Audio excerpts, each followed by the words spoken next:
10 News begins with breaking news. A woman's body found inside a home in Cardiff. Tonight, deputies serving a search warrant smelled a foul odor coming from that home on Summit Avenue. 10 News reporter Matt Boone is live at the home where homicide detectives are on the scene. Matt? Kim, it's been a bit of a confusing and sad night out here in Cardiff. Still a lot of unanswered questions, but we did just get an update from the Sheriff's Department as to what's going on. It was centered at a home here on the 1200 block of Summit Avenue in Cardiff. That's where investigators were called by a neighbor who, as you mentioned, smelled a foul odor. They've been out here now all afternoon investigating. When they got on scene, the deputies could also smell that odor.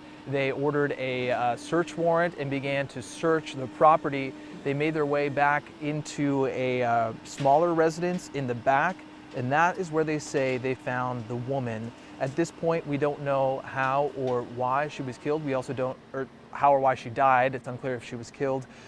We also don't know how long she'd been there, but even earlier tonight, you could still smell a bit of something that can only be assumed to be the decomposing body. Right now, the sheriff's investigators are out here. They have called the homicide team. At this point, though, it's unclear, like I said, whether or not this is a homicide. That part will have to be determined as they retrieve the body and an autopsy is done by the coroner. Reporting live tonight in Cardiff, Matt Boone, 10 News. Yeah, troubling find. Thank you, Matt. Thousands of San Diegans may not have power toward the end of the week. Strong Santa Ana winds have triggered a red flag warning for San Diego County. That red flag warning starts Thursday at 3 o'clock in the morning and is expected to last through Friday morning at 8 o'clock. SDG&E says it might cut power to certain areas in North and East County because of those strong winds. They have the potential to knock down power lines and spark wildfires. Could be a flying tarp. It could be, a patio set, something that's making contact with our lines. It's beyond our control. And if that makes contact with our lines and it compromises our ability to operate those lines, an ignition could start. SDG&E has listed the communities that could be affected. We have posted that full list on 10news.com. So fire crews are being proactive as fire dangers go up. Our meteorologist Angelica Campos is tracking those dangers coming our way too. That's right. The dangers include gusty winds and very dry air. Relative humidity will be dropping down into the single digits. So you're talking about prime conditions for fires, if they do develop, to spread rather quickly. And that is where we come into play, and we let you know to avoid anything that could spark a flame or start a fire for that matter. The Santa Ana winds will most likely be from tomorrow overnight all the way through Saturday, but the main period to watch will be Thursday and Friday. Even tomorrow night at 8 o'clock, the winds will be picking up speed, but those winds will still be out of the southwest. They will transition northeast overnight. Thank you, Angelica. And across California, Pacific Gas and Electric is telling nearly 1 million customers the power will go out in anticipation of the high wind. PG&E says it will shut off power to more than 800,000 customers starting just after midnight Wednesday. The Caldecott and the Tom Lantos tunnels, which carry thousands of drivers every day, are also in fear of closing. The tunnels can't operate without power. Now, this all comes as the brush fire is burning in San Luis Obispo. In the last hour, Cal Fire crews say that it has burned between 100 and about 125 acres. But they do say that they have stopped the forward rate of spread. Crews will continue to be out there until it is fully contained. The cause is now under investigation, and PG&E is on scene and says the power is now out in the area there as well. We will be covering all the breaking weather updates during all of our newscasts. We will also have everything you need to know on our 10 News mobile app. There's a free version available in the App Store. Just search 10 News. A year and a half after Earl McNeil died in law enforcement custody, his family finally feels as though they may take a small step toward justice. 10 News reporter Jeff Lasky is live downtown. Jeff, an oversight investigation found that deputies violated Sheriff's Department policies.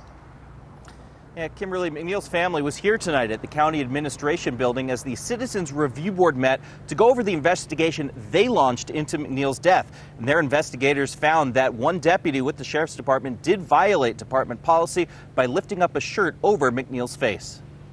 Come here, you need a hug too. Hugs and tears tonight as Earl McNeil's family relived his death yet again, nearly a year and a half after it happened.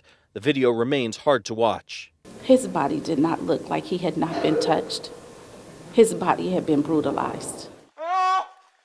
Tasha Williamson is a spokesperson for the family. McNeil was ranting and looked to be high when he showed up at National City Police headquarters that day asking for help. Officers took him to county jail downtown. Sheriff's deputies tried to control McNeil, putting his body in a wrap and a spit sock over his face. McNeil kept spitting, saturating the sock with blood and saliva, so deputies put on a second one. That didn't stop him either. He spit on a deputy, telling him he had HIV. So one of the deputies pulled McNeil's T-shirt over his face to shield them all from the body fluids. In a statement to 10 News, a spokesperson for the department said, "We believe Deputy France's actions to be reasonable, given the circumstances and actions taken by Mr. McNeil." The McNeil family disagrees. Putting the shirt over his face and putting the wrap on him and putting 2 spit masks on him was a violation of their own policies. And only this board is willing to say that. While the review board investigators did not rule that law enforcement directly caused McNeil's death, they did agree that pulling the shirt over his face was a violation of policy. They also recommended several policy changes in the future, including prohibiting deputies from putting anything over spit socks and requiring training for deputies on how to use protection equipment.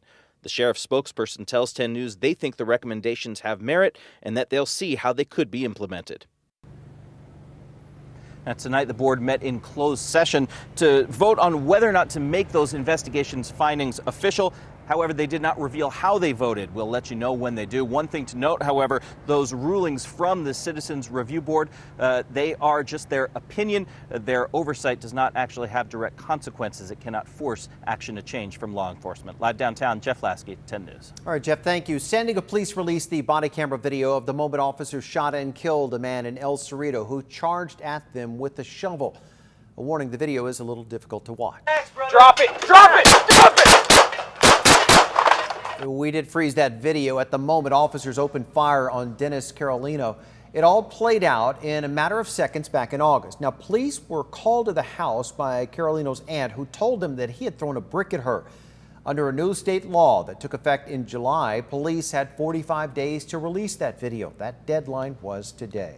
A third vaping death has been confirmed in California, and that brings the nationwide total of confirmed deaths to 24. Last week, the CDC announced it is aware of more than 1,000 confirmed and probable cases of lung injury due to vaping.